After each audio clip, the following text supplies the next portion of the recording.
बिस्मिल्लाहिर्रहमानिर्रहीम। आज मैं आपके लिए लेके आई हूँ बहुत ही मज़ेदार कलेजी की रेसिपी। इसको हम मुनफरिद अंदाज़ में इसकी सफाई भी करेंगे, इसको धोना भी मैं आपको बताऊँगी और इसको हमने किस तरीके से कुक करना है वो भी मैं आपको बताऊँगी। बिल्कुल भी स्मेल नहीं रहती और हाथों में भी बिल्कुल स्मेल नहीं रहेगी। अस्सलाम वालेकुम व्यूवर्स, खुश रहें आबाद रहें। चले जी, आज की हम अपनी रेसिपी स्टार्ट करते हैं।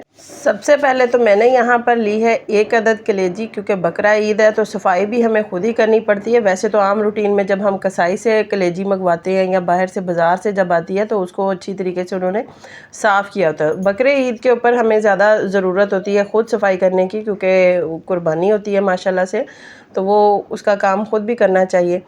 सबसे पहले तो इसके ऊपर ये जो हल्की सी पतली सी जो मैंने आपको दिखाई है ना लेयर, ये वाली आपने इसकी रिमूव करनी है। बहुत आसानी से रिमूव होती है। अगर आपसे ये हाथ से नहीं पकड़ी जा रही तो आप मलमल का कोई सा भी कपड़ा लें और उसकी मदद से इसको हल्का हल्का सा पकड़ेंगे। मलमल के कपड़े से ये बिल्कुल भी हाथ से स्लिप नहीं होगी, पकड़ी जाएगी और ये रिमूव हो जाएगी। इसको जब आप रिमूव कर लेंगे ना तो इसकी वजह से आपकी जो कलेजी है वो नरम, मुलायम और जूसी सी बनती है। इसको मैंने अच्छी तरीके से साफ़ कर लिया। जो हल्का फुल्का जो इसके साथ था वो भी मैंने इसके ऊपर से उतार लिया। अब इसके मैं पीसीज करूँगी।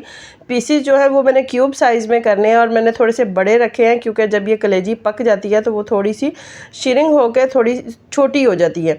सारी कलेजी मैंने साफ़ कर ली है। ये देखिए, इसके मैंने पीसीज भी कर लिए हैं। पीसीज करने के बाद अब मैं आपको बताऊँगी कि इसको धोना कैसे है।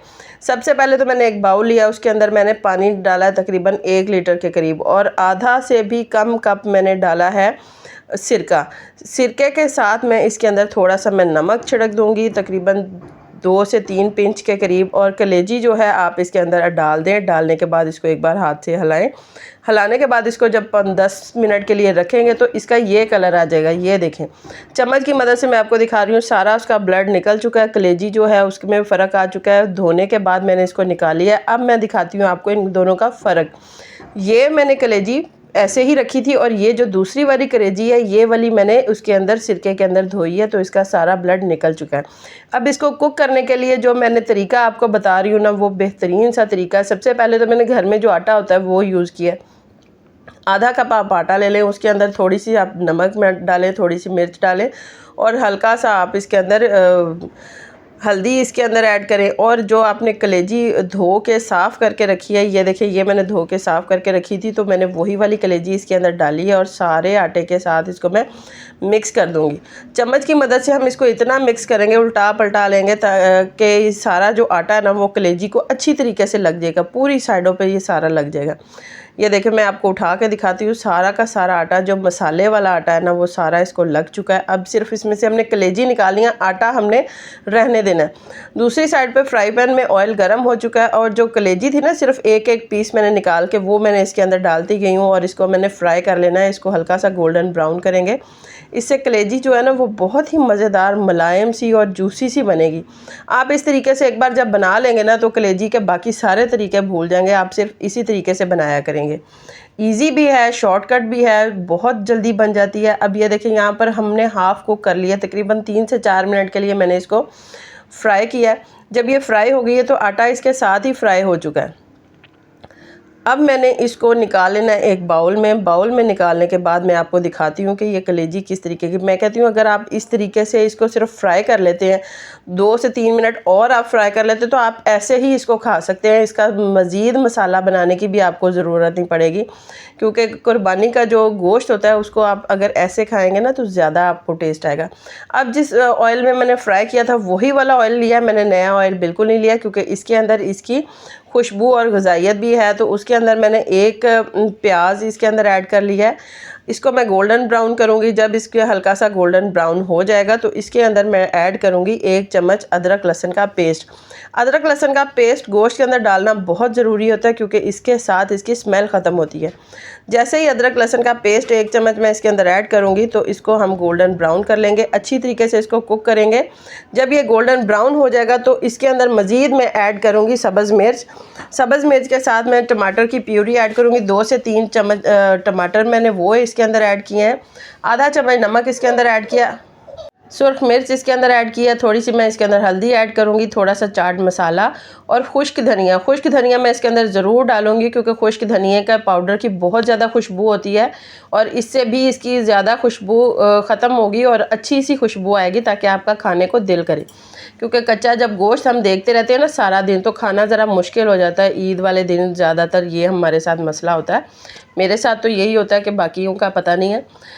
इसी तरीके से हमने इसको भून लेना है। 2 से 3 मिनट के लिए हमने इसको अच्छी तरीके से भूनना है। इतना भूनना है कि इसका जो टमाटर का जो पानी है वो खुश्क हो जाएगा और सिर्फ इसका ऑयल नज़र आना शुरू हो जाएगा। ये देखें साइडों से ऑयल नज़र आना शुरू हो चुका है। अब इसके अंदर मैं कलेजी ऐड कर दूँगी। जो कलेजी मैंने हल्की सी फ्राई करके रखी थी वो मैंने इसके अंदर ऐड कर देनी है। ऐड करने के बाद इसको मज़ीद मैंने 2 से 3 मिनट के लिए भून लेना है। जब ये अच्छी तरीके से भून जाएगी, ये देखें 2 से 3 मिनट के लिए इसको मुसलसल मैंने भून लेना है। भूनने के बाद ये देखें सारा ऑयल जो है वो साइडों से नज़र आना शुरू हो चुका है। इसका मतलब जो हमारी कलेजी है ना वो भी भून चुकी है। जब हम कोई भी गोश्त या सब्ज़ी भूनते हैं ना, उसके भूनने का देखने का सिर्फ तरीका ये होता है कि आप उसके ऑयल को देख लें थोड़ा सा। अगर उसका ऑयल साइडों से निकलना शुरू हो गया तो इसका मतलब कि आपकी सब्ज़ी जो है यहाँ सालन जो है वो अच्छी तरीके से भून चुका है। इसको भूनने के बाद इसके अंदर मैंने तकरीबन आधा कप मैंने इसके अंदर दही ऐड किया है ताकि इस मसाले की प्यूरी बेहतरीन सी तैयार हो सके और आप नान और रोटी के साथ इसको इंजॉय कर सकें। क्योंकि नान के साथ खाने के लिए हल्की सी ग्रेवी चाहिए होती है और वो ग्रेवी ज़्यादा मज़े की लगती है। इसको ग्रेवी बनाने के लिए और इसके में अंदर थोड़ा सा खट्टापन लाने के लिए मैंने आधा कप दही इसके अंदर ऐड किया। अब मज़ीद इसके अंदर मैं थोड़ा सा पानी ऐड करूँगी और इसको मैं पकने के लिए 3 से 4 मिनट के लिए रख दूंगी। रखने के बाद ये देखिए ये सारा घी ऊपर आना शुरू हो चुका है। ग्रेवी जो है वो बन चुकी है। कलेजी हमारी तैयार हो चुकी है। बेहतरीन सी कलेजी हमारी पक चुकी है। अब इसके ऊपर मैं थोड़ी सी काली मिर्च ऐड कर दूंगी। काली मिर्च जो है वो मैं शुरू में ऐड नहीं करती क्योंकि उससे सालन काला पड़ जाता है। सालन का हमने कलर भी ख़राब नहीं करना और उसके अंदर काली मिर्च भी डालनी है क्योंकि काली मिर्च के अपने बहुत से फ़ायदे हैं। इसके साथ मैंने इसके अंदर खुश्क धनिया डाला और सब्ज़ धनिया डाला है। देखें कितनी खूबसूरत और बेहतरीन सी इसकी शक्ल नज़र आ रही है हांडी की। आपका दिल करेगा तो ऐसे ही आप खाएंगे। नान और रोटी की बिल्कुल भी ज़रूरत नहीं पड़ेगी। अब हम इसको निकालेंगे अपनी प्लेट में। सब यहाँ पर मैंने एक बाउल लिया है। ये देखें ये बाउल के अंदर मैं इसको डालूँगी। बहुत ही मज़ेदार और बहुत ही जूसी और मक्खन मलाई की तरीके की ये रेसिपी बनी है। आप कलेजी जब आप इस तरीके से बनाएंगे आपको बिल्कुल भी बाकी सारे तरीके भूल जाएंगे। आप सिर्फ इसी तरीके से कलेजी बनाया करेंगे। इतनी मज़ेदार जूसी कलेजी तैयार होती है। इस तरीके से बनाएं, ख़ुद भी खाएं, अपने मेहमानों को भी ईद के दिन खिलाएं। बहुत मज़े की बनेगी। इसको नान के साथ पेश करें, रोटी के साथ पेश करें या वैसे ही आप इसको खा सकते हैं। अगर आपको मेरी ये रेसिपी पसंद आए तो प्लीज़ इसे लाइक करें, शेयर करें, मेरे चैनल को सब्सक्राइब करें। अल्लाह हाफ़िज़।